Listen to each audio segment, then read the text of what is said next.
What is up, everybody?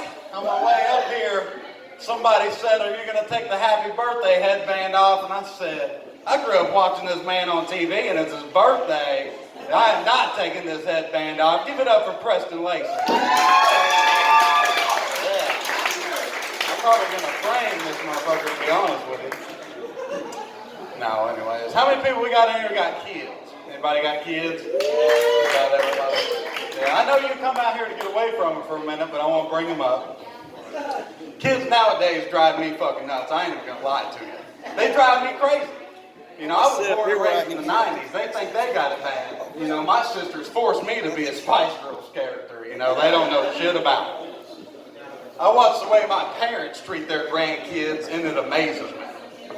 It'd be 5 minutes before bedtime, and they'd be like Oprah Winfrey and this motherfucker with Skittles. You know, I'm talking about, you get Skittles, you get Skittles, you get Skittles.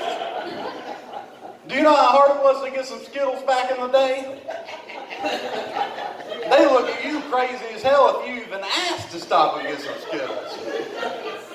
But what the fuck you mean stop and get some Skittles, boy? We got bills to pay. And they can always talk to you and drive. You know that shit right there? We got bills to pay. You want electricity or you want Skittles? Which one's it gonna be? Yeah, go grab one of them hard, dried up ass circus peanuts and take that ass to bed. We got a long day in the morning. Kids nowadays don't know about a good ass whooping either. I watch the way my little brother talks to my mom, and then I lose my shit. I'm like, go in there, get the wooden spoon, and beat his ass, or I'm gonna go get the wooden spoon for you. And they're talking about, I want to change the Wi-Fi password. Motherfucker, I would have come out with black eyes if I talked to you like that. I went down to the Walmart the other day. They got different colored spoons now. You get your ass beat with every shade of the rainbow, you know what I'm saying? I remember back in the day when you fucked up real bad. And then they come out with that, go outside, find me a switch, I'll beat your ass with it. You start fluffing couch pillows and shit, trying to clean the house. It's over. You be out in a 5-acre yard like there ain't a switch in this bitch, you know what I mean?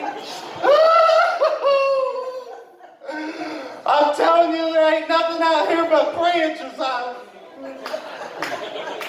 Ain't none of these trees gonna work, mama. The neighbor kids be laughing. Shut up, I bet you probably eat Skittles and shit. This is none of your business. So finally you get mad enough, you drag a big ass branch back trying to be a smart motherfucker, you know what I mean? Big ass branch with you. I did that shit all the time. Kids nowadays, they got internet too. They can look up anything they want on the internet.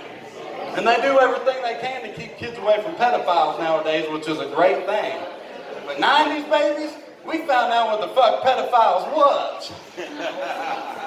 They gave us 60-year-old men AOL and threw us in there like caged rats. Chris Hansen of Dateline NBC wouldn't be shit without 90s babies, you know what I mean? Yeah, my little cousin, she's always upset because every time she fell in love with somebody, they'd end up going to prison, you know. And I'd be like, wait till mom gets off the phone, let the picture load. He's a fucking 85-year-old fat fuck with 6 kids. I'll prove it to you. That's fucked up, man. Wow. Oh, man. How many people we got in here that's ever been to a strip club? All right, a couple of you. One time I went through this really bad breakup, and a couple of my buddies was like, I want to take you down to the strip club, and I was like, okay, but of course we live in Joplin, Missouri, so it's called a strip club, but it looks like a new TV show like The Desperate Housewives of Sunnyvale Trailer Park or some shit like that, you know? If you took every tooth in the building and put them together, you would get one set of teeth. These bitches was rough, you feel me? So I start drinking and drinking, and I get a little drunker and drunker, and the skin and bones gets a little thicker and thicker. And I start to have myself a good time. You know, we up there in the front row, they call it pervert row. We're chilling. And all of a sudden, this big girl comes out, and anybody that's big, don't get mad. My dad always told me, big girls are like mopeds. They're fun to ride, just don't let your friends see it, you know what I'm saying?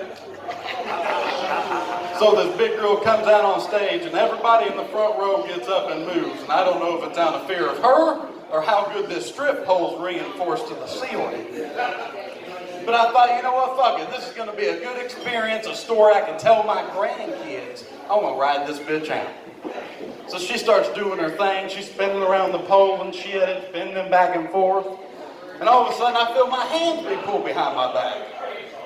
Turns out my asshole friends paid this big girl $50 to stick her ass in my face. And when I say ass in my face, I'm not talking like 30 seconds. I'm talking like a minute and a half, okay? And I'm asthmatic. I got the proof right here. You're gonna stick a big ass in my face for a minute and a half, somebody's gonna die, you know what I mean?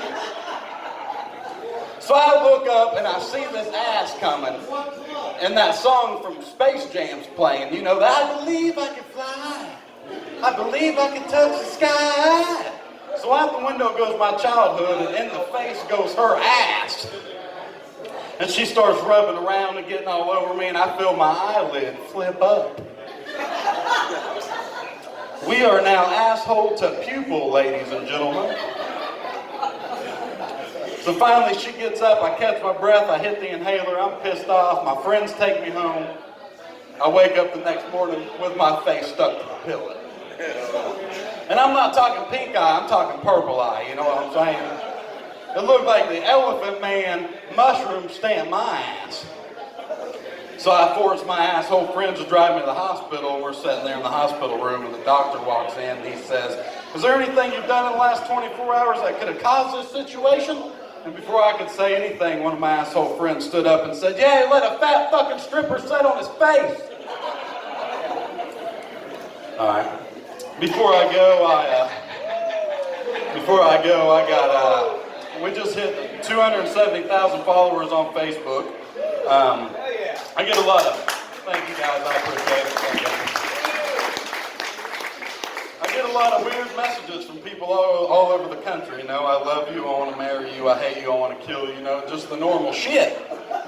Well, one day I had this gay rich man message me and all it said was, "Hey, sexy."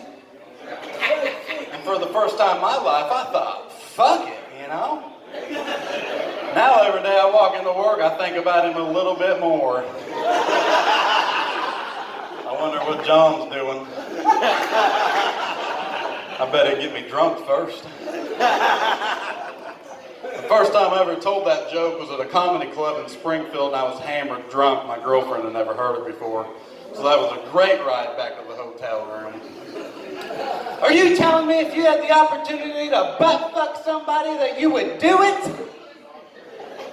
No, I'm saying if I had the opportunity to butt fuck somebody with $1 million, then yeah. Money talks, bullshit walks. I'm 25 years old doing stand-up comedy for a fucking living.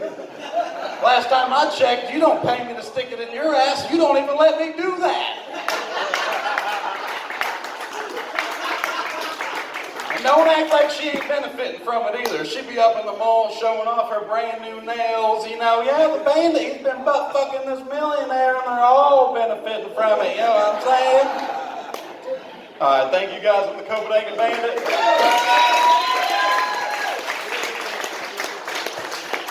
Thanks.